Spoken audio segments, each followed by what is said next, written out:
नमो तस्से भगवतो अरहतो सम्मा सम्बुद्धस्से नमो तस्से भगवतो अरहतो सम्मा सम्बुद्धस्से नमो तस्से भगवतो अरहतो सम्मा सम्बुद्धस्से बुद्धं शरणं गच्छामि धम्मं शरणं गच्छामि संघं शरणं गच्छामि द्वितीयंपि बुद्धं शरणं गच्छामि द्वितीयंपि धम्मं शरणं गच्छामि द्वितीयंपि संघं शरणं गच्छामि तृतीयंपि बुद्धं शरणं गच्छामि तृतीयंपि धम्मं शरणं गच्छामि तृतीयंपि संघं शरणं गच्छामि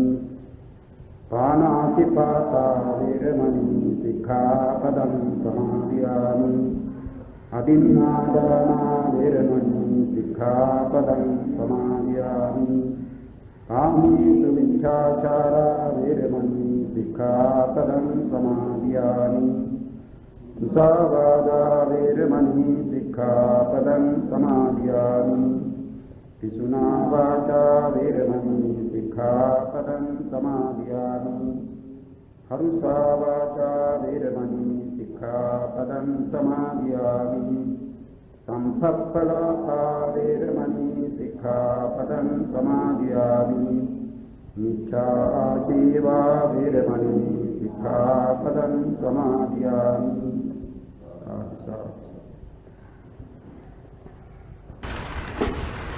අප පසුගිය දිනෙහි මේ ආරම්භ කළේ චිත්ත වීති පිළිබඳව කතා කරන්න.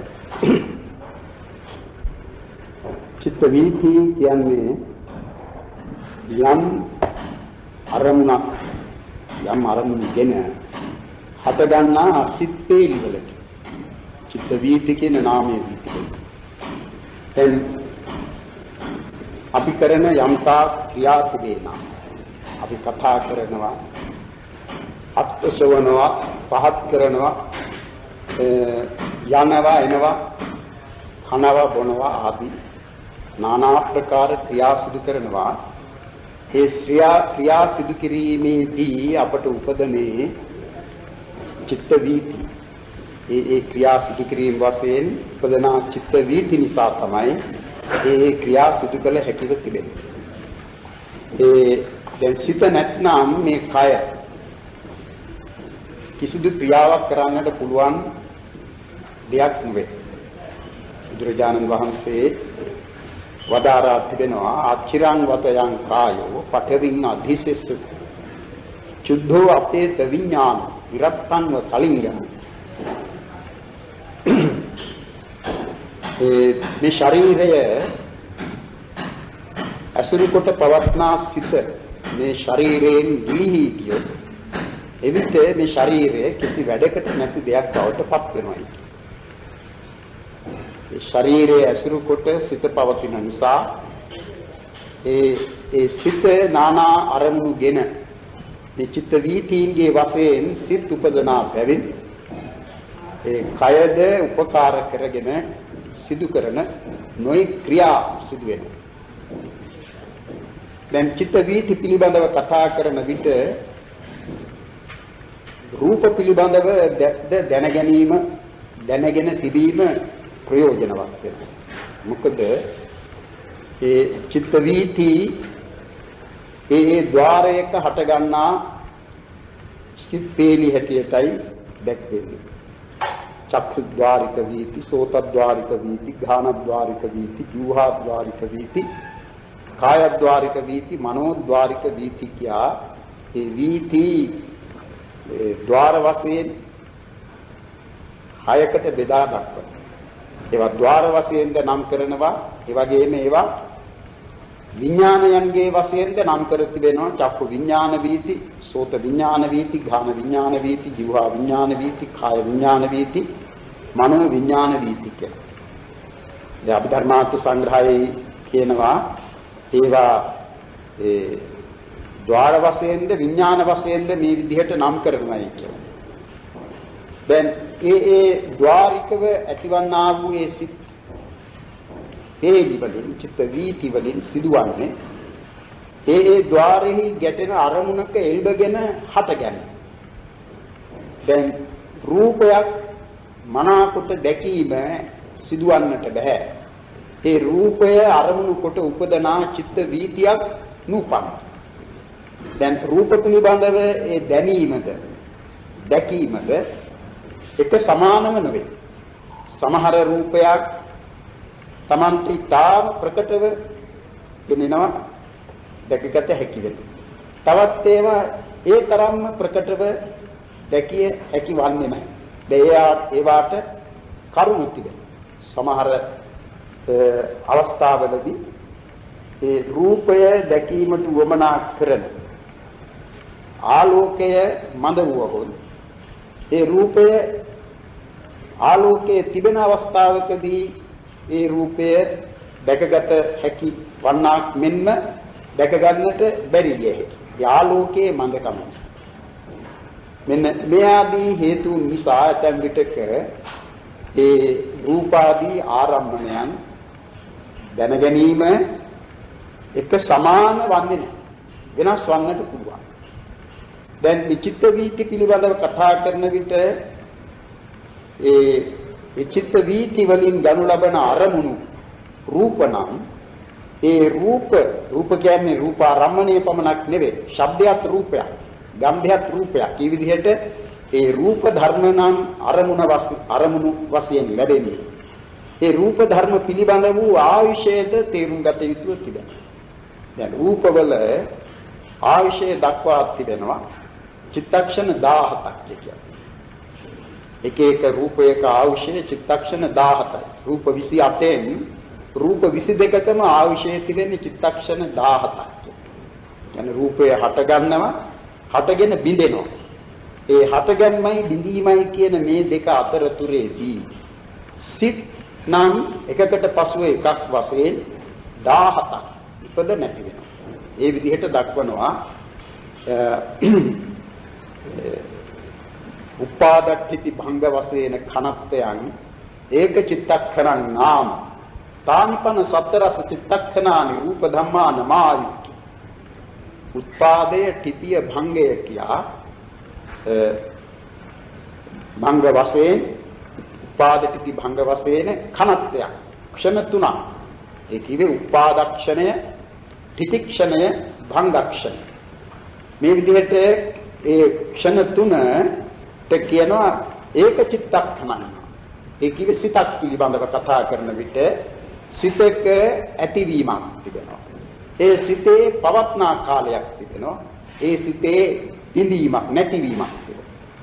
ඒ ඇතිවීමයි පැවැත්මයි නැතිවීමයි කියන මේ ක්ෂණ තුන, මේ අවස්ථා තුන එක එක කුඩා චිත්තක්ෂණයක්. ඒකට කියන්නේ ඒවාට කියන්නේ උපාදක්ෂණය, ඨිතික්ෂණය, භංගක්ෂණය. ඒ උපාදක්ෂණය කියන එක යම් ප්‍රමාණ නම් එපමණම වූ කාලයක් තමයි ඨිතික්ෂණය කියන එක. ඒ වගේම කාලයක් තමයි භංගක්ෂණය. ඒ උපාදක්ෂණයට වඩා දිග හෝ කෙටි කාල නොවේයි ඒ ඨිති භංග කියන කාල. ඒ ක්ෂණ තුනම සමාන වූ ක්ෂණ තුනක්. අන්න ඒ බඳු සමාන ක්ෂණ තුනක් තමා එක චිත්තක්ෂණයක් කියන්නේ. ඒ නිසා චිත්තක්ෂණය කියලා කතා කරන විට ඒ උපාදට්ඨිති භංග කියන ක්ෂණ තුනම ගැනයි කතා කරන්නේ. ඇතැම් විටක කියනවා කුඩා චිත්තක්ෂණය. ඒ කුඩා චිත්තක්ෂණය කියන්නේ ඒ එක්ක උපාදක්ෂණය නැත්නම් ඨිතික්ෂණය නැත්නම් භංගක්ෂණය. ඒ ක්ෂණ තුනම එකතු වූ කල්හි තමයි චිත්තක්ෂණය කියන්නේ. ඒ සිතක කාලය. සිතක් ඇති වෙනවා, පවතිනවා, නැති වෙනවා. ඒ කාලය තමයි චිත්තක්ෂණය කියන්නේ. ඒකත් ඇතිවීමේ කාලය, පැවතීමේ කාලය, හා නැතිවීමේ කාලය තමයි ඒ උපාද ඨිති භංග කියලා ක්ෂණ තුනකට දක්වා තිබෙනවා. අනේ ඒ බඳු ක්ෂණ තුනකින් පරිමිත කාලයක් තමයි චිත්තක්ෂණය. දැන් ඒ බඳු චිත්තක්ෂණ 17ක් එක රූප ධර්මයක අවශ්‍යයි කියලා දක්වනවා. ධානිපන සතරස චිත්තක්ඛනානි රූප ධම්මානමායි. ඒ රූප ධර්ම අතර රූප 22ක් ගැනයි කිව්වේ. ඒ කාය විඤ්ඤාති, වචී විඤ්ඤාති, උපචේ සම්පති ජරතා අනිච්චතා කියන ඒ රූප හයක් දෙක. කාය විඤ්ඤාති, වචී විඤ්ඤාති කියන විඤ්ඤාති රූප දෙකක්, උපචය සම්පති ජරතා අනිච්චතා කියා දැක්වෙන ලක්ෂණ රූප හතරක්. මේ හය හැර ඉතිරි රූප 22ටයි ඔය චිත්තක්ෂණ 17ක අවශ්‍යයක් දක්වන්නේ. ඒ කාය විඤ්ඤාති, වචී විඤ්ඤාති කියන දෙකට තිබෙන්නේ එක චිත්තක්ෂණයක ආයු කාලය. උපාදිතී භංග කියන ක්ෂණ තුනකින් පරිමිත වන චිත්තක්ෂණයක ආයු කාලයයි කාය විඤ්ඤාති රූපයටත් වචී විඤ්ඤාති රූපයටත් තිබෙනවා. උපචේ සම්තති ජරතා අනිච්චතා කියා දක්වන්නේ එතෙන් මේවා වෙනම රූපම නෙවෙයි. මේ රූප පිළිබඳ වූ ලක්ෂණ හතරක්. නැත්නම් ලක්ෂණ වශයෙන් ලක්ෂණ තිබෙන්නේ 3යි. එය හතරකට බෙදා දක්වනවා මෙතන. උපචය සම්තති ජරතා අනිච්චතා. උපචය කියන්නේ යම් රූප ධර්මයකගේ පළමු පහළ වීම. උපචය. සම්තති කියන්නේ ඒ පහළ වූ රූපය නැවත නැවත පහළ වීම. ඒ කියන්නේ ඒ රූප පරම්පරාවේ පහළ වීම. ඒ දෙකෙන්ම ගන්නේ උත්පාදය, ඇතිවීම. උපචය කීවේ සම්තති කීවේ ඒ රූපයක ඇතිවීම. ඒකට ඇතිවීම දෙකකට දක්වනවා. යම් සම්තති ශීර්ෂයකගේ මුල් පහළ වීම උපචය වශයෙන්, අනතුරු නැවත නැවත රූපයන්ගේ ඒ පහළ වීම සම්තති වශයෙන්. අනේම උපචය සම්තති කියලා ඒ නිසා ඒ අභිධර්මාර්ථ සංග්‍රහයේ වෙනවා ජාති රූපමේව උපචේ සම්තති නාමේන පෞච්චති. ජාති රූපේ කියන්නේ ඇතිවීමේ රූපේ, ඇතිවීම කියන එක. ඒ ඇතිවීමම උපචේ කියා සම්තති කියා දෙකකට බෙදා දක්වා තිබෙනවා.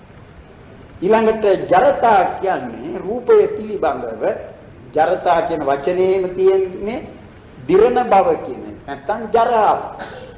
ජරතා දිරීම. ඒ හටගත් රූපය ඒ හටගත් ආකාරයෙන්ම පවතිනවා නෙවෙයි. දැන් ඒ රූප පිළිබඳව හෝ සිත පිළිබඳව කතා කරන විට රූපයකගේ ඇතිවීම හා සිතේ ඇතිවීම ප්‍රඥා කාලය පිළිබඳ ඒ රූපේ හා සිතේ ඇතිවීමට අනුතුරුව තිබෙන්නේ ඒ වායේ ඒ රූපේ හෝ සිතේ පැවතීමේ කාලය. ඒ පැවතීමේ කියන එකත් නිශ්චලව එහෙම්මම තිබෙන ස්ථාවරව තිබෙන බවක් නෙවෙයි. ඒකට කියනවා ජරාභිමුඛව භංගාභිමුඛව ගමන කියලා. භංගය කියන්නේ නැතිවීම. නැතිවීම කරා යන ගමනයි මේ ජරතා කියන්නේ. ඒ කියන්නේ දිරදිරා යන එක. රූපයට ආයු කාලයේ චිත්තක්ෂණ 17 නම් ඒ චිත්තක්ෂණ 17 බෙදා දක්වනවා කුඩාක්ෂණ 51කට. දැන් ඉස්සෙල්ලා අපි කියවනේ උපාද තිති භංග කියන ක්ෂණ තුනක් එක රූපක මේ සිතක ආයු කාලයයි කියලා. එබඳු ක්ෂණ එබඳු චිත්තක්ෂණ 17ක් එක රූපයක අවශ්‍ය. එහෙම ගත්තම ඒ රූපයක ආයු කාලය චිත්තක්ෂණ 17ක කුඩා චිත්තක්ෂණයන්ගෙන් ගිනු කල ලැබෙන්නේ 51ක්. ඒ 51න් රූපය පිළිබඳ වූ ඇතිවීමයි පළමු එකෙන් දක්වන්නේ. පළමු චිත්තක්ෂණය. ඒ රූපේ පිළිබඳ වූ උපාදය. 51 වෙනි ක්ෂණය කුඩා ක්ෂණය ඒ රූපය පිළිබඳ වූ භංගය, අනිච්චතාව. ඒ දෙක අතරතුරේ තව තිබෙනවා කුඩා ක්ෂණ 49ක්. ඒ 49 කාලය රූපය පිළිබඳ වූ ජරතාව, ජරාව. අනේම කුඩා ක්ෂණ 49ක කාලයක් තමයි ජරතා රූපයේ ආයු කාලය හැටියට දක්වන්නේ. එතකොට උපචය සම්තති කියන දෙක එක කුඩා ක්ෂණයක අවශ්‍යයි. ජරතාව කුඩා ක්ෂණ 49ක අවශ්‍යයි. භංගය එක කුඩා ක්ෂණයක කාලය. අනේ මේ ලක්ෂණ රූප හතරක්. ඒවට කියනවා ලක්ෂණ රූපය කියලා. ඒ මොකද රූප පිළිබඳ වූ ලක්ෂණ. රූප පිළිබඳ වූ ලක්ෂණය කිව්ව අනිත්‍ය ලක්ෂණය. රූපය ඇති වෙනවා බිඳෙනවා. ඇති වෙලා නැති වෙනවා නම් ඒ තමයි අනිත්‍ය. එතකොට මේ රූපයට තියෙනවා ඇතිවීමක්, පැවැත්මක්, නැතිවීමක්.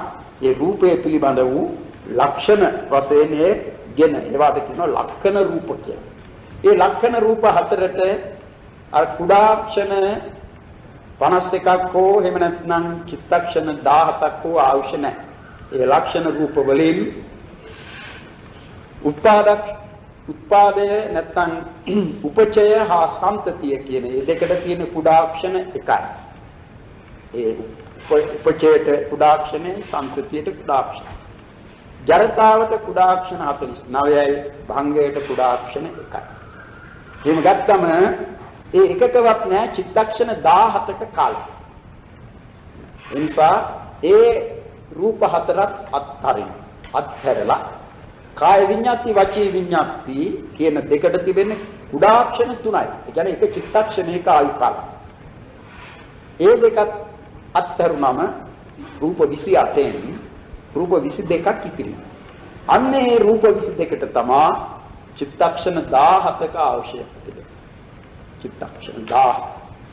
ඒ චිත්තක්ෂණ 17ක අවශ්‍ය ඇති. එතකොට දැන් රූපාරම්මණයයි කියනකොට රූපාරම්මණය වන්නේ පඨවි ආදි ධාතු ඇති රූප පුඤ්ජයක ලැබෙන එක්තරා රූපයක්.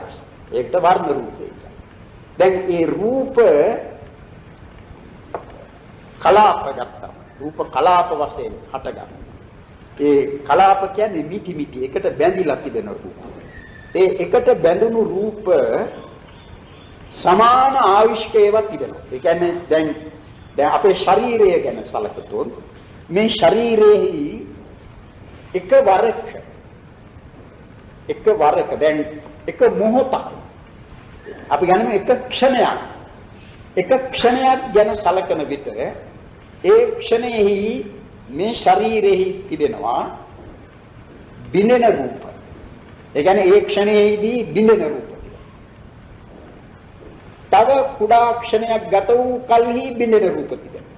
කුඩා ක්ෂණ දෙකක් ගත වූ කල්හි බිඳෙන රූප තිබෙනවා. ওই විදිහට මේ තිබෙන රූපවල එක රූපයක් තිබෙනවා. මේ වේලාවේ ඒ අර එකක් බිඳෙන වේලාවේදී හට ගන්න රූපයක් තිබෙනවා.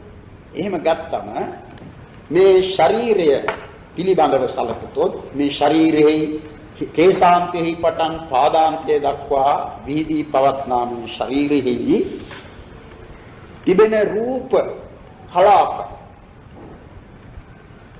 කෝටි ගණනින් දක්වන්නට තිබෙනවා. ඒ කෝටි ගණනින් එක රූප කලාප කොටාසයක් තිබෙනවා. මේ දැන් බිදෙන එක කොටාසයක් මේ දැන් උපදිනවා. ඔය අතරතුර තිබෙනවා අර කුඩාක්ෂණ එකක් දෙකක් තුනක් හතරක් පහක් හයක් හතක් අටක් නවයක් 10ක් 49ක් 50ක් ගත කළ රූප මේ එක මොහොතක අනේ මේ විදිහට තිබෙනවා මේ ශරීරෙහි පවණක් නෙවෙයි මේ බාහිර ලෝකෙහි පවා තිබෙන රූප ඒ විදිහටයි පවතින බව දක්වනවා. ඒකට හැමතිස්සෙම උපදින. ඒ උපදින රූප ඒවාට අයත් ආයු කාලය ගත වී නැති වෙනවා. ඒ නැති වෙන රූප කොතෙක් තිබුණා අඩුවක් පෙනෙන්නේ නැත්තේ. ඒ නැති වෙනවා වගේම ඇති වෙනවා. ඒ වගේම ඔක්කොම රූප එකවර නැති යන්නේ නැහැ. අනේ ඒ නිසා අඩුවක් පෙනෙන්නේ නැහැ. ඒ නොපෙනුණත් රූප ඇති වෙනවා බිඳෙනවා ඇති වෙනවා බිඳෙනවා. ඒ නිසා තමයි මේ රූප ශරීරය රූපස්කන්ධය කියලා ගන්න. ඒ රූපස්කන්ධයේද අනිත්‍යයි කියන්නේ. ඇති වෙන නැති වෙන බැවින් තමයි අනිත්‍ය. ඒකාකාරවම පැවතීමක් තිබේ නම් අනිත්‍යයි කියන්නට බෑ. ඇති වෙනව නැති. ඒ නිසා අනිත්‍ය. අන්නේ ඒ රූපස්කන්ධයට ඇතුළත්. ඒ රූපස්කන්ධයටම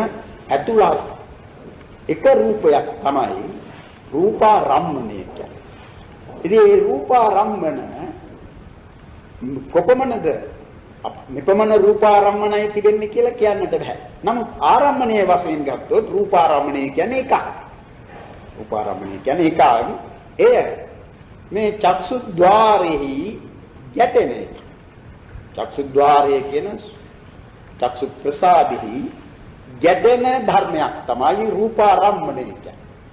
මෙන්න මේ රූපාරම්මණය චක්සු ප්‍රසාදෙහි ගැටෙන විට ඒ ගැටෙන්නේ චක්සු ප්‍රසාදයයි කියන රූපේ.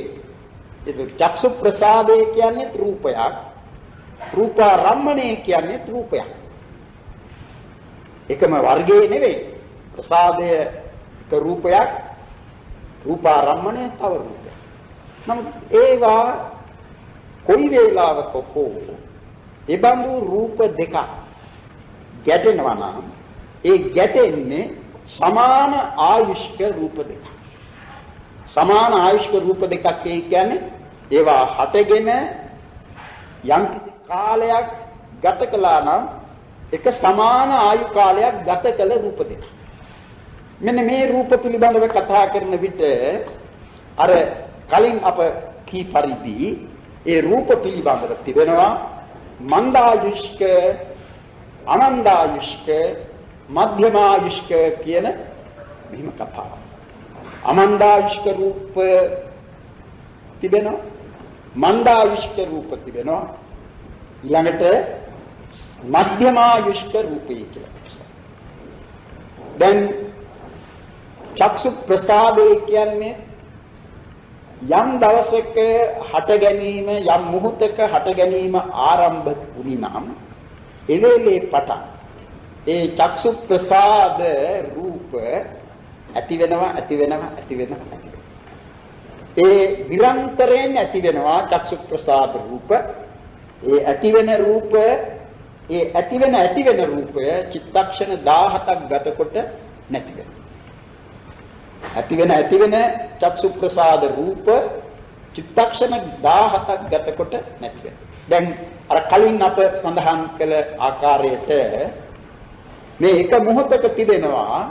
ඒ නිසා নানা ප්‍රකාර ආයු කාලයන් ගත කළ චක්සු ප්‍රසාදය. දැන් අපි ගනිමු රූපාරම්මණය ගැටෙන්නේ චක්සු ප්‍රසාදයට නම් ඒ ගැටෙන චක්සු ප්‍රසාදයයි ඒ සමග ඇති තවත් චක්සු ප්‍රසාදයි කියන්නේ එකම ආයු කාලයක් ගත කළ ඒවා නෙවෙයි. ඒ චක්සු ප්‍රසාදෙහි ගැටෙන රූපාරම්මණයට අයත් ආයුෂයෙන් යම් කාලයක් ගත වී ගියේ නම් එබඳුම ආයු කාලයක් ගත කරන ලද චක්සු ප්‍රසාදයකයි ඒ රූපාරම්මණය ගැටෙන්නේ. ඒ නිසා කියනවා මධ්‍යමායුෂ්ක චක්සු ප්‍රසාද රූපාරම්මන කියන මේ දෙකයි ගැටෙන්නේ. එතකොට මේ මධ්‍යමායුෂ්ක කියන එකට ඇතුළත් නොවන අනිත් රූප අනිත් මේ ප්‍රසාද අමන්දායුෂ්ක, මන්දායුෂ්ක කියලා දෙකට බෙදෙනවා. ඉස්සෙල්ලා දක්වන්නේ මන්දායුෂ්ක. ඒ මන්දායුෂ්කයි කියවේ චිත්ත වීතියක් ප්‍රස්තාර කරන්නේ නැතුව මේ කවදාවත් චිත්ත වීති පිළිබඳව ඉගෙන ගත්තේ නැති පින්නතුන්ට නම් මේ ගැන කීම අමාරුයි. දැන් අපි මෙහෙම ගනිමු. අපට තිබෙන්නේ විරතුරු පැවතගෙන යන සිතක් වශයෙන් පවතින්නේ භවාංග සිත. අප දන්නවා භවාංග සිතයි කියන්නේ ඊට මේ භවය පැවතගෙන යාමේ කාරණය එයයි. එහෙම නැත්නම් මේ භවය සිඳෙනවා. ඒ භවාංග සිත වූයේ සිතවන්නේ ප්‍රතිසන්ධි වශයෙන් හටගත්තා වූ විපාක සිතයි. ඒ විපාක සිතින් කළ යුතු ප්‍රතිසන්ධි කෘත්‍ය සිදු කළාට පසු ඒ ප්‍රතිසන්ධි වශයෙන් ලබා දුන්න මේ ස්කන්ධ පංචකය නැත්නම් මේ ආත්ම භාවය නොසිඳ පැවතීම පවත්වාගෙන යාමට නැත්නම් නොසිඳ පැවතීම සඳහා උපකාර වන හේතු වන කාරණය වන ධර්මයේ තමයි ඒ භවාංග සිත. ඒ ප්‍රතිසන්ධි වශයෙන් ලබ විපාක සිතම නැවතත් උපදිනවා. නැවතත් උපදිනවා. ඇති වෙනවා, නැති වෙනවා, ඇති වෙනවා, නැති වෙනවා. ඔය විදිහට පරම්පරාවක් හැටියට එකකට අනුතුරු එකක් හැටියට පැවතගෙන යනවා. අන්න එහෙම පැවතගෙන යන සිත තමයි භවාංග සිතේ කියන්නේ. දැන් ඒ භවාංග සිත නැත්නම් ජීවිතයක් පවතින්නට බෑ. ඒ කියන්නේ ජීවත් වන්නට බෑ. ඒ භවාංග සිත ගිලිහි වුණොත් එයින් අදහස් කරන්නේ මේ මරණය සිදු වුණයි. ඒ භවාංග සිත ගිලිහෙනවයි කියන එකෙන් ගන්නට තිබෙන්නේ චුතිසිත ඇති වෙනවයි කියන. ඒ චුතිසිත කියන්නේ මේ භවයෙන් ගිලිහෙන සිත නැත්නම් මරණය සිදුවන සිත චුතිසිත. ඒ සිත ඇතිවන තුරුම ඒ චුති වශයෙන් ඒ සිත ඇතිවන තුරුම වෙනසිත නූපදන අවස්ථාවලදී අප කාහටත් පැවතගෙන යන සිත වන්නේ භවාංග සිත. මෙන්න ඒක තමයි චිත්ත පරම්පරාව. ඒ භවාංග චිත්ත පරම්පරාව නැත්නම් මේ වෙන වෙනත් අරමුණුගෙන හට ගන්නා වූ සිත් උපදින්නට පිළිවෙලක් නැහැ. පුළුවන් කමක් නැහැ. ඒ වෙනත් අරමුණු වල එල්බගෙන සිතක් ඇතිවන්නට මේ භවාංග සිතේ පැවතගෙන යාම හේතු වෙනවා ප්‍රධාන කාරණය. ඒ නිසා තමයි සිත් ඇතිවීමේ ප්‍රධාන කාරණේ හැටියට ගන්නට තිබෙන්නේ නොසින්ද පැවතගෙන යන චිත්ත පරම්පරාව. දැන් සිත් හටගන්නේද ඒ චිත්ත පරම්පරාවේ අගින් හටගන්නේ. එතකොට අගින් හටගන්නවා නම් ඒයින් අදහස් කරන්නේ මොකක්ද?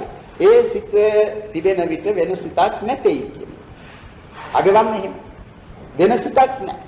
එතකොට කොයි වේලාවක හරි කෙනෙකුට සිතක් පවතිනවා නම් ඒ සිත හැර වෙන තව සිතක් ඒ එක්කම උපදින්නේ නැහැ. සිත් දෙකක් එකවර ඇතිවන්නේ නැති බවයි දක්වන්නේ. අන්නේ භවාංග චිත්ත පරම්පරාව මෙහිම පැවතගෙන යද්දී තමා අපට මේ අරමුණු ගත හැකි නැත්නම් අරමුණු ගැටෙන මේ ద్వාර තිබෙන බැවින් ඒ ద్వාර වලට ඒ අරමුණු ඉදිරිපත් වන්නේ යොමු වන්නේ ගැටෙන්නේ. අන්න එහෙම අවස්ථාවලදී සිදුවන්නේ කුමක්ද? මේ ద్వාරයෙහි ගැටුණු අරමුණ ඒ ద్వාරයෙහි ගැටි නොනැවති මේ භවාංග සම්තතියෙහිද ගැටෙන. භවාංග සම්තතියෙහිද ගැටෙන. එතකොට භවාංග සම්තතියෙහි ගැටෙනවයි කියන එකකින් අදහස් කරන්නේ මේ පැවතගෙන යන චිත්ත පරම්පරාවට මේ යොමු වූ අරමුණෙන් සිදුවන යම්කිසි වෙනසක්. ඒ කියන්නේ ඒ අරමුණ නිසා සිදුවන වෙනසක් වෙනවා. ඒ නිසා තමයි ඒ යම්කිසි අරමුණක් අපි ගන්න රූපාරම්මණය කියලා. ඒ රූපාරම්මණය චක්සු ප්‍රසාදෙහි නැත්නම් චක්සු ద్వාරෙහි ගැටෙන මොහොතේම පෙරපසු නොවි ඊට කලිනුත් නොවේ ඊට පසුවත් නොවේ ඒ ගැටෙන අවස්ථාවේදීම එය භවාංග සම්පතියෙහිද භවාංග පරම්පරාවෙහිද ගැටෙන.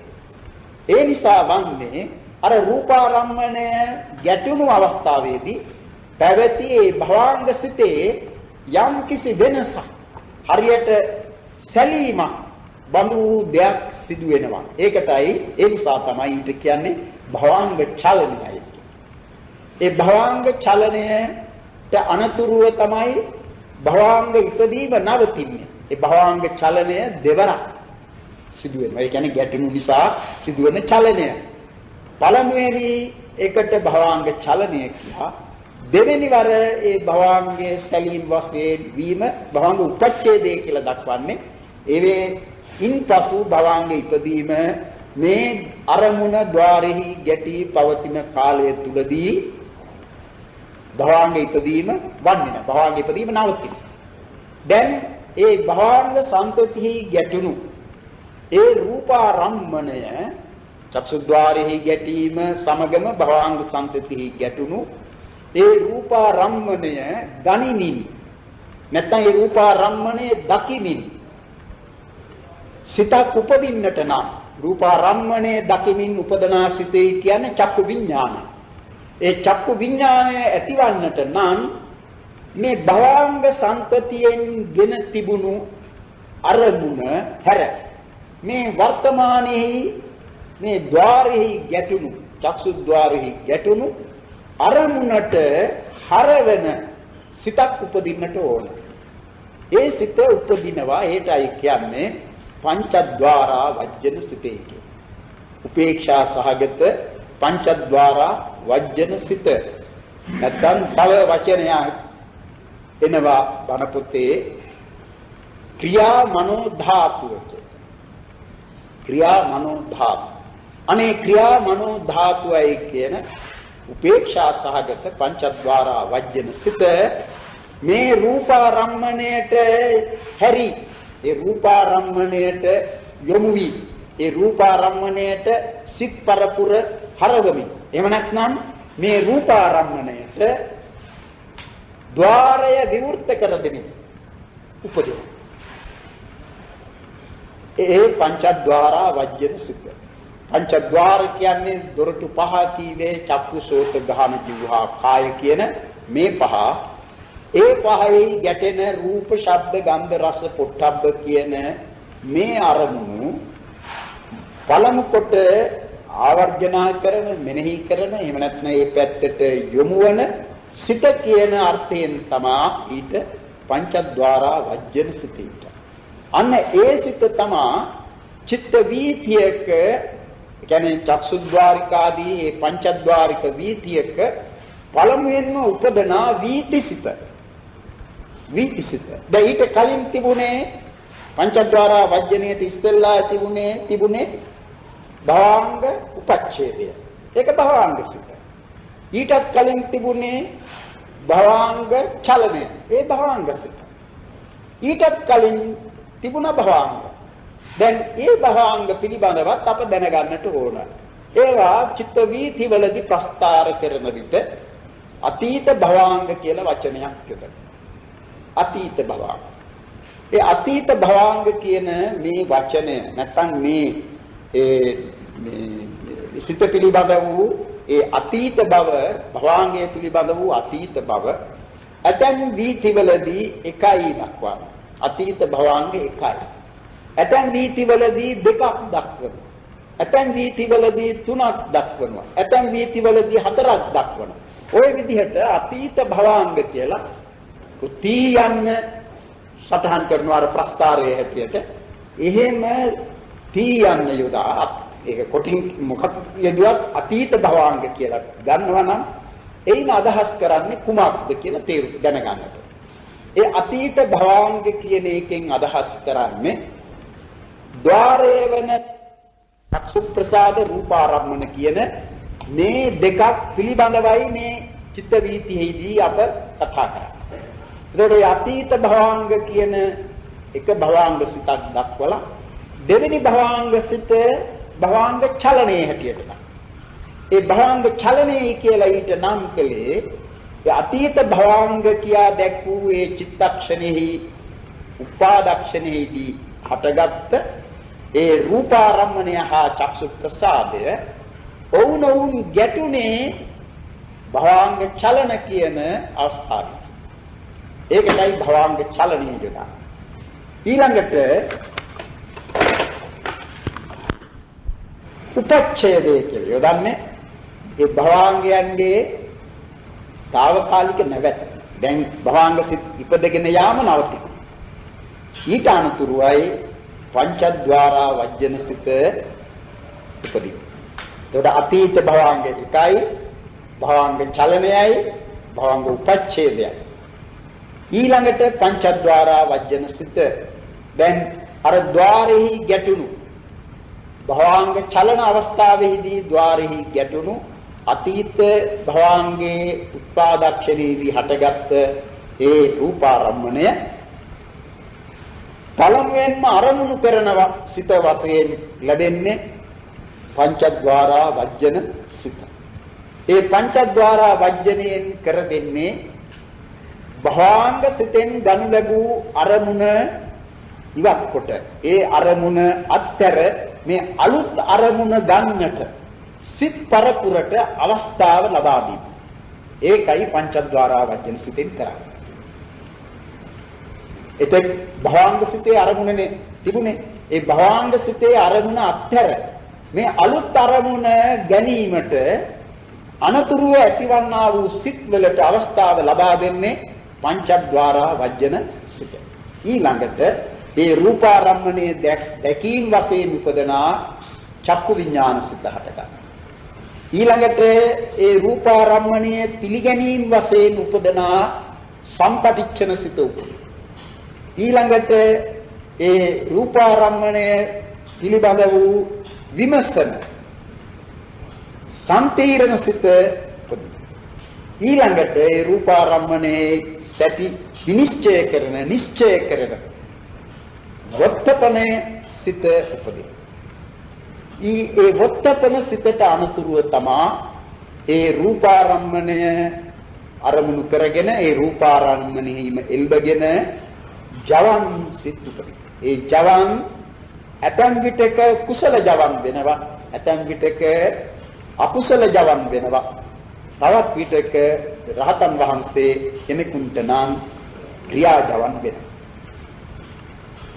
ඊළඟට අපි අතීත භවංග එකක් ප්‍රස්තාර කරපු චිත්ත වීතියක් ගැනයි කියවේ. එතකොට ඒ රූපාරම්මණය හා චක්සුප්‍රසාදය ඇති වී ඊතරම් කාලයක් ගත කලේ නැහැ, එක චිත්තක්ෂණයයි ගත කලේ. ඊට අනතුරු මොහොතේදීම වුණුන් එකට ගැටුණා. ආරම්මන ප්‍රසාද කියන මේ ద్వාර කියන මේ දෙක ගැටුණා. ඊළඟට ඒ අර රූපාරම්මණෙහි එල්බගෙන සිත් හට ගන්නවා. ඉතින් ජවන් සිත් 7ක් දක්වන. ඒ ජවන් සිත් 7ක් එනකොට ඒ රූපාරම්මණයට හා ප්‍රසාදයට අයත් ආයුෂයෙන් චිත්තක්ෂණ 15ක් ගිහි. චිත්තක්ෂණ 15ක්. කිවේ අතීත භවාංගය එක චිත්තක්ෂණ. ඒ රූපය හා ප්‍රසාදය හටගත් අවස්ථාව. ඒ හටගෙන එක චිත්තක්ෂණයක් ගත කළාට පස්සේ ඒ වුණුන් එකට ගැටුනේ. තවත් විදිහකින් කියනවා නම් ඒ ප්‍රසාදයටත් අරමුණටත් චිත්තක්ෂණ 16ක් ශේෂව තිබියදී වුණුන් ගැටුනේ. දැන් ඒ ගැටුණට පසු ඒ භවංග චලන උපච්ඡේද කියන මේවායින් පස්සේ ආවර්ජනයේ සිට ජවනයේ 7 වෙනි ජවනයේ දක්වා සිත් ගණන් කෙරුවම ඒ අතීත භවංගයේ සිට චිත්තක්ෂණ 15ක් චිත්තක්ෂණ 15ක්. දාප කලින් දැනගත්තේ චිත්තක්ෂණ 17ක අවශ්‍යයක් ඒ රූපයකට තිබෙනවායි කියලා. දැන් ඒ චිත්තක්ෂණ 15න් පස්සේ තව චිත්තක්ෂණ 2ක ආයු කාලයක් ඒ රූපාරම්මණයට තිබෙනවා. අනේ ඒ නිසා තමයි ඒ රූපාරම්මණෙහි එල්බගෙන ජවන් කියන ඒවා ඊට වැඩිය උපදින්නට බෑ. ජවනයන්ගේ කාම ජවනයන්ගේ වැඩිම සංඛ්‍යාවක් එක චිත්ත වීතියකදී ලැබෙන්නේ චිත්තක්ෂණ, ඒ කියන්නේ ජවන් සිත් 7යි. ජවන් සිත් 7යි. 8ක් ලැබෙන්නේ නැහැ.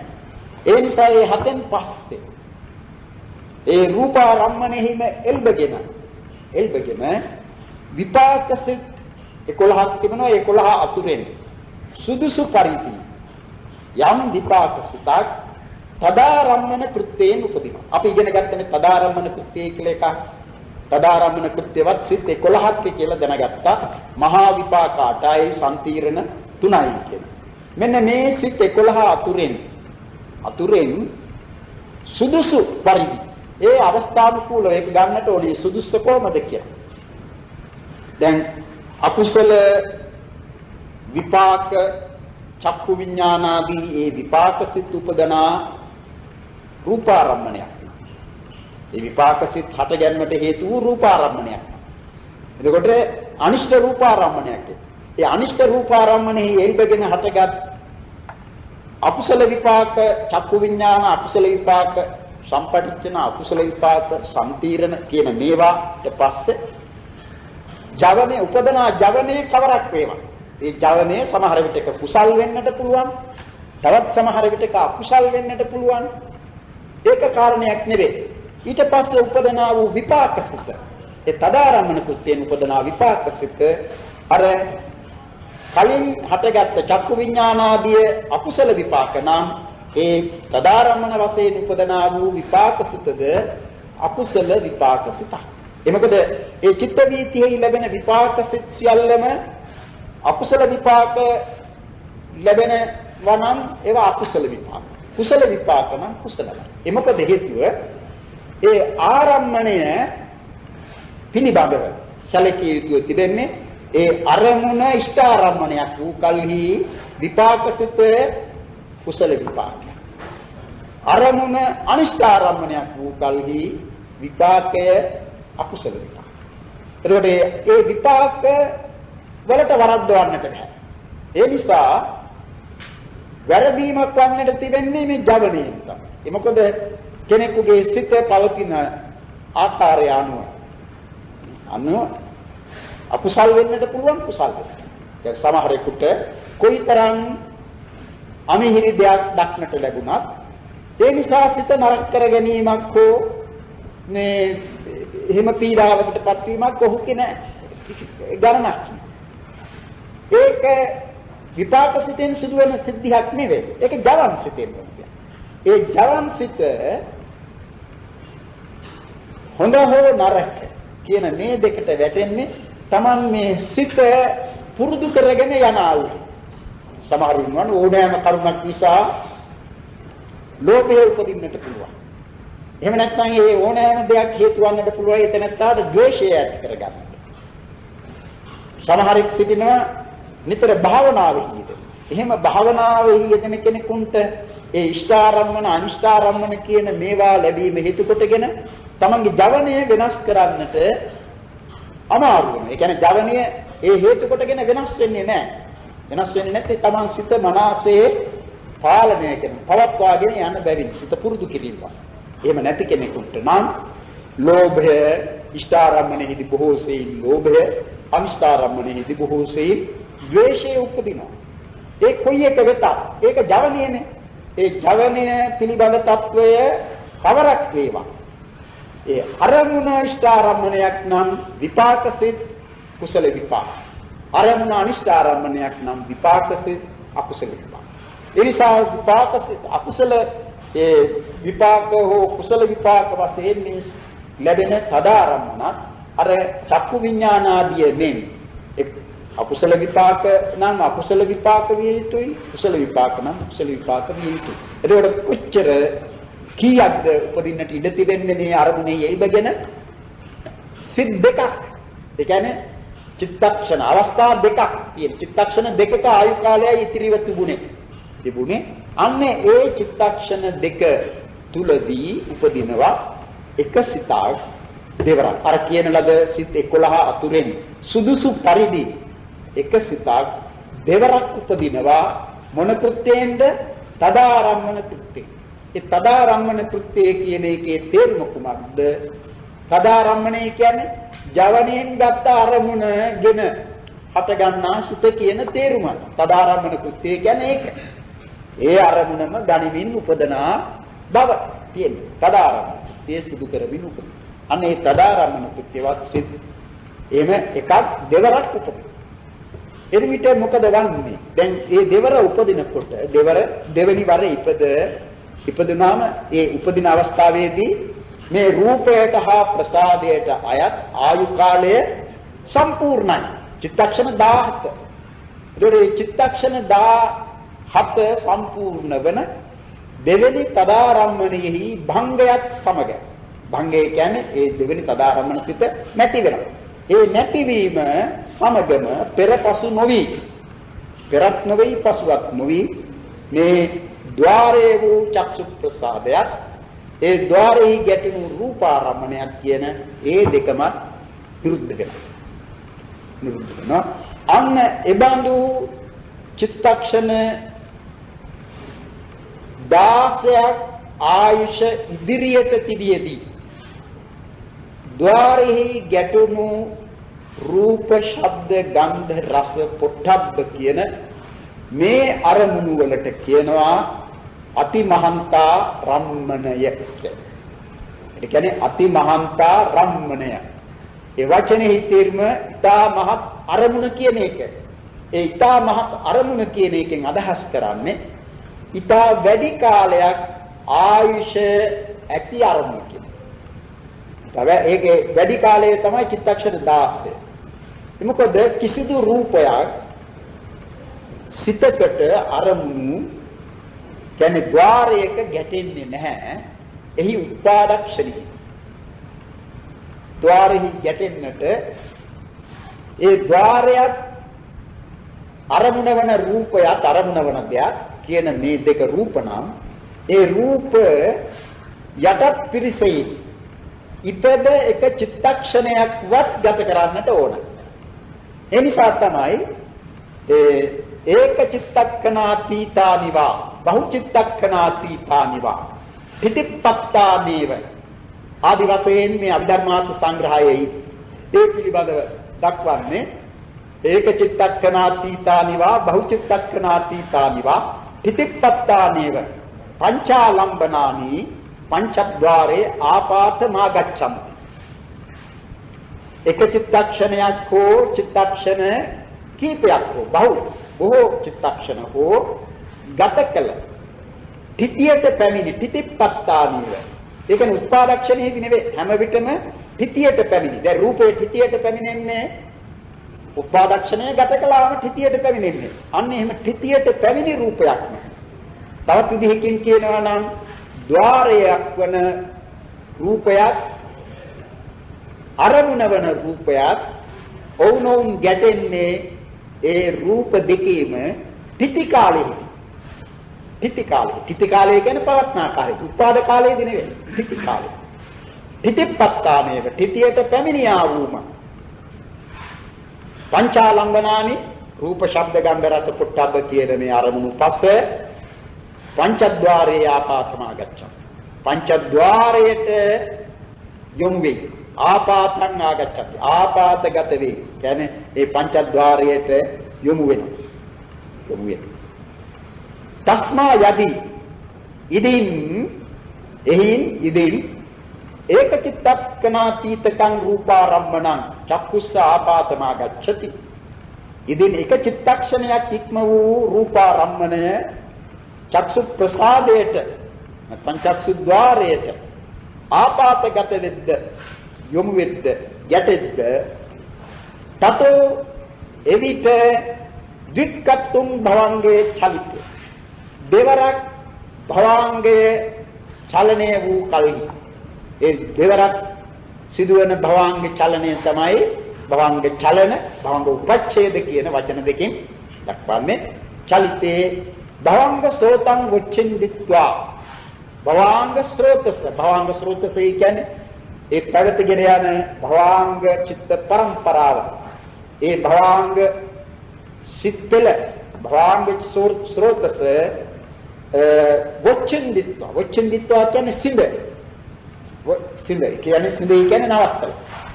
සිඳ තමේව රූපාරම්මණං ආවජ්ජන්තං ඒ ගැටුණු රූපාරම්මණයම ආවර්ජනා කරමින් පංචද්වාරා වජ්ජන චිත්තං උපජ්ජිත්වා නිරුච්ඡති. පංචද්වාරා වජ්ජන සිත ඉපද නිරුද්ධ වේ. තතෝ ඉන්පසු දස්සානන්තරං ඒ පංචද්වාරා වජ්ජන සිතට අනතුරුවම තමේව රූපං පස්සන්තං චක්කු විඥාන ඒ රූපයම දකින්නා වූ චක්කු විඥාන සිතද සම්පටිච්ඡන්තං සම්පටිච්ඡන චිත්තං පිළිගන්නා වූ සම්පටිච්ඡන සිතද සම්තීරයමානං සම්තීරණ චිත්තං තීරණය කරන්නා වූ සම්තීරණ සිතද වවත්තපෙන්තං වොත්තපන චිත්තං ව්‍යවස්ථාපන කරන්නා වූ වොත්තපන සිතද යථාක්කමං උපජ්ජිත්වා නිරුද්ධಂತಿ පිළිවෙලින් ඉපද නිරුද්ධ වෙති. තතෝ පරං ඉන්පසු ඒකූන තිංස කාමාවචර ජවනේසු 29ක් වූ නැතහොත් 29ක් වූ කාමාවචර ජවනයන් අතුරෙන් යම් කිංචි ලබ්ධපච්චයන් ලබන ලද ප්‍රත්‍යේ ඇති යම් කිසි සිතක් 29 කාම ජවනයන් අතුරෙන් ලබන ලද ප්‍රත්‍යය ඇති ඒ ලබන ලද ප්‍රත්‍යය කිය යෝනිසෝ මනසිකාර අයෝනිසෝ මනසිකාර එයාදී ඒ ප්‍රත්‍යය ඇති යම් සිතක් යම් කිංචි ලද්දක් පච්චයන් යේ භුයේන බොහෝ සෙයින් යේ භුයේන සත්තක්ඛත්තුම් ජවනං ජවති සත්වරක් ඒ කියන්නේ බොහෝ සෙයින් සත්වරක් ජවන් වශයෙන් ඇති වේ ජවනානුබන්ධා විච ඒ ජවනය හා අනතුරුවම ජවනය අනතුරුවම ඒ පසුපසම දේ තදාලම්බන පාකාන තදාලම්බන විපාකසිත දෙක ඒ කියන්නේ තදාලම්බන වශයෙන් උපදනා වූ විපාකසිතක් දෙවරක් යථාරහං පවත්තන්ති සුදුසු පරිදි පවති සුදුසු පරිදි ඒ සුදුසු පරිදි කියන එක තමයි මම පැහැදිලි කළේ ඒ අකුසල විපාක හෝ කුසල විපාක ඒ චිත්ත වීතිය මුලදී හටගත්තා නම්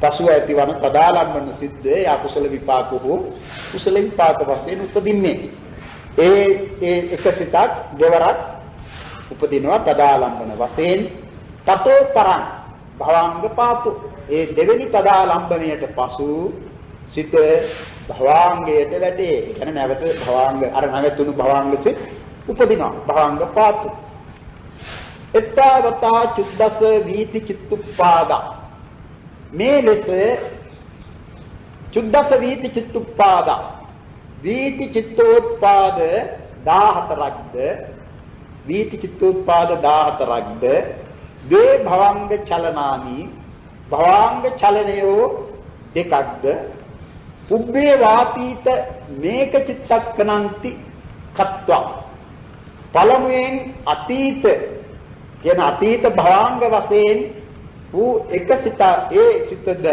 ගෙන සත්‍ය රස චිත්තක්ෂණානි පරිපූර්ණති චිත්තක්ෂණ 17 සම්පූර්ණ කරත් තතෝ පරං විරුද්ධති ඒ චිත්තක්ෂණ 17 සම්පූර්ණ වූ කල්හි අර රූපය විරුද්ධ වෙයි ආලම්බන නේතං අතිමහන්තං නාම ගෝචරං මේ අරමුණ අතිමහන්ත ආරම්මණය නම් වේ ඒ අතිමහන්ත ආරම්මන චිත්ත වීථිය පිළිබඳ වූ අභිධර්මාර්ථ සංග්‍රහ පාඨයි කියේ. ඒකට අතිමහන්ත ආරම්මණය කියන්නේ ඉපද එක චිත්තක්ෂණයක් ගත කළ ඒ දෙවෙනි චිත්තක්ෂණෙහිදී ප්‍රසාදෙහි ගැටෙන චිත්තක්ෂණ 16ක් ඉදියේදී ප්‍රසාදෙහි ගැටෙන තදාරම්මණයන්ගෙන් අවසන් වන චිත්ත වීතියක අරමුණ වන ඒ රූපාදී පංචාලම්බණය තමයි අතිමහන්තාරම්මණය.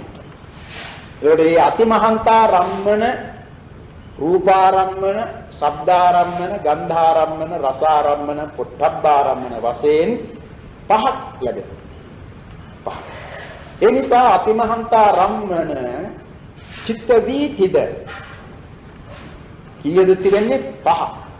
අතිමහන්තාරම්මන චිත්ත වීති පහක් ලැබෙනවා. චක්සුද්්වාරික අතිමහන්තාරම්මන චිත්ත වීතිය, සෝතද්්වාරික අතිමහන්තාරම්මන චිත්ත වීතිය, ගානද්්වාරික අතිමහන්තාරම්මන චිත්ත වීතිය, ජීවද්්වාරික අතිමහන්තාරම්මන චිත්ත වීතිය, කායද්්වාරික අතිමහන්තාරම්මන චිත්ත වීතිය.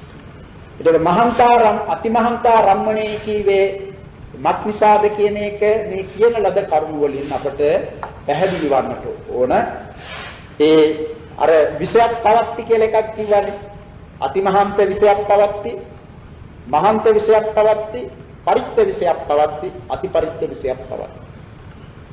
ඒ විෂය ප්‍රවෘත්ති එක එක අවස්ථාවකදී අපි මේ චිත්ත වීතියත් එක්කම දක්වනවා නම් තමයි පහසු. දැන් අපි මේ දැන් කීවේ අතිමහන්තාරම්මන චිත්ත වීතිය. ඒ අතිමහන්තාරම්මන චිත්ත වීතිය කියලා ඒ වීතියට නම ලැබුණේ අතිමහන්තාරම්මණයක් ගෙන හට ගන්නා වූ සිත් පෙළක් බැවින්. ඒ අතිමහන්තාරම්මණය මේ ద్వාරයක ලැබෙන සිත් වල අරමුණ වූයේ. එතකොට ඒ ద్వාරෙහි තමයි විෂය නැත්නම් මේ අරමුණෙහි පැවැත්ම වන්නේ. ඒ කියන්නේ දැන් ඒ අරමුණ කියන එක සිතකින් ගත්තේ නැත්නම් ඒක අරමුණක් වෙන්නේ නැහැ. දැන් රූපාරම්මන පොතෙකුත් තිබෙන්නට පුළුවන්. ඒ කියන්නේ රූපාරම්මන වශයෙන් දැක්විය හැකි. රූප කාගේවත් සිතකට අරමුණු නොවී නැති වෙන. දැන් ඒකට අපි කියන්නේ නැහැ අතිමහන්තාරම්මණයක්. නේ? දැන් අපි ගනිමු යම් රූපයක් ඇති වෙනවා. ඇති වෙලා චිත්තක්ෂණ 17 ගත කළාට පස්සේ නැති වෙනවා. එහෙම නැති වෙන රූප කොතෙකුත් තිබෙනවා. මේ අපේ ශරීරගත රූප කොයිතරම් තිබේද? ඒ රූප ඇති වෙලා නැතිව ගියාට ඒ ඇතිව නැතිව ගිය ඒ රූප වලට අප කියන්නේ නැහැ ඒක අතිමහන්තාලම්බණයක් කියලා. නෑ. අතිමහන්තාරම්මණයක් වන්නට නම් යම් චිත්ත වීතියක ඒ කියන්නේ සිත් පෙළට අරමුණ වන්නට. එතකොට ඒ සිත් පෙළේ අරමුණ වීම වශයෙන් ඒ රූපාරම්මණය හෝ ශබ්දාරම්මණය හෝ ගන්ධාරම්මණය රසාරම්මණය පුත්තබ්බාරම්මණය හෝ පවතිනවා. කොහෙද පවතින්නේ? ඔය නිකන් අහක පවතින එක ගැන නෙවෙයි මේ කතාව. ద్వාරෙහි පැවැත්ම. ద్వාරය කීවේ චක්සුද්්වාරය. ඒ මොකද ඒ චක්සුද්්වාරෙහි පවතිනවා කීවේ චක්සුද්්වාරික සිත් වලටයි මේ අරමුණ වෙන්නේ. අරමුණ. ඒ චක්සුද්්වාරයේට ద్వාරෙහි මේ රූපාදී ආරම්මණයන්ගේ ඒ බඳු පැවැත්ම තමයි විෂයප්පවත්ති කියන එකෙන් ගන්න. ඒකට දැන් ඒක අපිට පැහැදිලිනේ. අතිමහන්තාරම්මන චිත්ත වීතියේ කීවේ ඉපද චිත්තක්ෂණයක් ගතකොට දෙවෙනි චිත්තක්ෂණෙහිදී ප්‍රසාදෙහි යටෙන රූපාරම්මණෙහි එල්බගත් සිත්පේලියකටයි අතිමහන්තාරම්මන චිත්ත වීතියේ කීවේ. එතකොට ඒ අරමුණට කීවා අතිමහන්තාරම්මණේ කියලා. හේතුව ඒ අරමුණ තමයි ඒ ඊට වැඩි කාලයක් මේ ద్వාරික සිත්වලට අරමුණව පවතින්නේ. ඊට වැඩි කාලයක්. ඒ කියන්නේ චිත්තක්ෂණ 16ක කාලයක් ద్వාරෙහි ගැටි පවතිනවනේ. ద్వාරෙහි ගැටි පවතින කියන්නේ ద్వාරෙහි ගැටුණා. ඒ ගැටි තැන්පතන් ඒ ద్వාරෙහි හටගන්නා සිත් තේරියේ ඒ සිතට අරමුණ වී පවතින. ඒ අරමුණු වීම ඒ ద్వාර වර්තමානික ආරම්මණයක් හැටියට ඒ රූපාරම්මණයෙහි නැතිවීම වන්නේ කොයි අවස්ථාවේදීද? දෙවෙනි තදාරම්මණයේ භංගේ දෙවෙනි තදාරම්මණය භංග. ඒකට ඒ දක්වාම ඒ ద్వාරෙහි පැවති අරමුණ. අනේ ඒ නිසා දැන් අපි කියනවානේ රූපාරම්මන, ශබ්දාරම්මන, ගන්ධාරම්මන, රසාරම්මන, පුට්ඨබ්බාරම්මන කියන මේවා ගෙන ඇතිවන්නා වූ චක්සුද්්වාර, සෝතද්්වාරික, ගානද්්වාරික ආදී ඒ චිත්ත වීති වල අරමුණ වන්නේ අතීත රූපයක්වත් අනාගත රූපයක්වත් නොවේ වර්තමාන රූපයක. ඒකේ වර්තමාන රූපය, වර්තමාන ශබ්දය, වර්තමාන ගන්ධය, වර්තමාන රසය, වර්තමාන පුට්ඨබ්බය ඒ රූපයට අයත් ආයුෂයෙන් ඊට වැඩි කාලයක් මේ ద్వාරෙහි ගැටි පවතිනාම් ඉබඳු වැඩි කාලයක් ద్వාරෙහි ගැටි පවත්නා වූ ඒ අරමුණටයි කියන්නේ අතිමහන්තා රම්මනය කියලා. ඒ පැවැත්ම අතිමහන්තා රම්මන විශයක් පවත්. අන්න ඒ විදිහට තේරුම් ගන්න.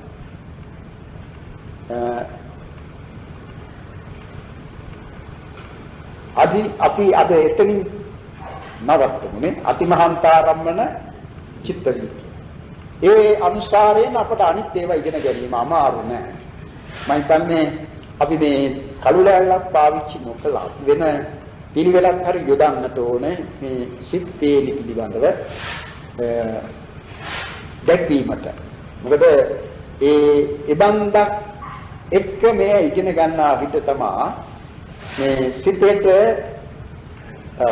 සිතට වදින්නේ. ඒ කෙනෙකුට පැහැදිලි වෙන. අපි දන්නවනේ පොත් කියන ආයත නම් බලාගත්ත හැකි චිත්ත වීති ප්‍රස්තාර කොට තිබෙනවා පොත්වල. චිත්ත වීති පෙන්නනවා. ප්‍රස්තාරයේම දක්වලා තියෙනවා. සමහර පොත්වල අභිධර්ම පොත්වල තිබෙනවා. ඒ චිත්ත වීති පිළිබඳ වූ කාණ්ඩෙහි වීති ප්‍රස්තාර කරලා අතීත භවංග චලන භවංග උපච්ඡේද පංචද්වාරා වජ්ජන චක්කු විඥාන සම්පටිච්ඡන සංකීර්ණ වොට්ටපන ජවන් හත තදාරම්මන කියලා මේ චිත්තක්ෂණ 17ම ප්‍රස්තාර. ඉතින් ඒ චිත්තක්ෂණ 17න් කරන්නේ මේ අරමුණෙහි එල්බගත් චිත්තක්ෂ 17ක් කියන එක නෙවෙයි. නේ? ඒ අරමුණේ එල්බගත් 17ක් නෑ. ඒක මතක තව. එතන 17 පෙන්වන්නේ කුමටද? ඒ රූපාරම්මණයට අයත් ආයු කාලය දැක්වීමට. ඒ රූපාරම්මණයේ ආයු කාලය දැක්වීම සඳහා තමයි චිත්තක්ෂණ 17 පෙන්වන්නේ. ඒ 17න් පළමු චිත්තක්ෂණය අතීත භවංගය කියලා දැක්වුවේ ඒ රූපය හටගත් අවස්ථාව දැක්වීම. ඒ රූපේ හටගත් අවස්ථාව දැක්වීමටයි ඒ අතීත භවංගය කියලා එකක් දක්වන්නේ. දෙකක් දක්වනවා නම් ඒ රූපය හටගෙන භවංග සිත් දෙකක් ගත වුණාට පස්සේ ద్వාරෙහි ගැටුනේ. එතකොටයි භවංග චලනය දක්වන්නේ. එහෙම දක්වනවා. දැන් මහන්තාරම්මන චිත්ත වීතියේදී මහන්තාරම්මනේ කියන්නේ අතිමහන්තාරම්මනේ කිව්වේ ඉපද එක චිත්තක්ෂණයක් ගත කළ රූපාදී ආරම්මන පස්ස. මහන්තාරම්මනේ කියන්නේ ඉපද චිත්තක්ෂණ දෙකක් හෝ තුනක් ගත කළ රූපාදී ආරම්මන පස්ස. ඉපද චිත්තක්ෂණ හතරේ සිට 9 නේ 4 5 6 7 8 9 දක්වා ආයු කාලය ගත කළ රූපාදී ආරම්මණයන්ට කියනවා පරිත්තාරම්මන. 9 සිට 15 දක්වා ආයුෂය ගත කොට ద్వාරෙහි ගැටෙන අරමුණු වලට කියනවා අතිපරිත්ත. ඒ අතිපරිත්ත කියන ඒවා අරමුණු කරගෙන උපදනා සිත් නම් නැහැ. නමුත් ඒ ආරම්මණයන් පිළිබඳව දැක්වීම සඳහා එබඳු චිත්ත වීතිද ප්‍රස්තාර කොට පෙන්නනවා. ඒ කියන්නේ නිරෝධාසන්න අරමුණු වේවා. ඒ කියන්නේ භංගයට කිට්ටු වූ අරමුණු. ඒ අරමුණු නිසා ඒ අරමුණු ගැටීම හේතු කොටගෙන සිදුවන්නේ භවාංග චලන මාත්‍රයක් වෙනවා. නැවත සිත භවාංගයට වැටෙනවා. ඒ අරමුණේ එල්බගත් සිත් ඉදීමක් වන්නේ. අපි ඒ කරුණු අනිත් දවසේ කතා කරමු. අද ඒකකින් නවත්වමු.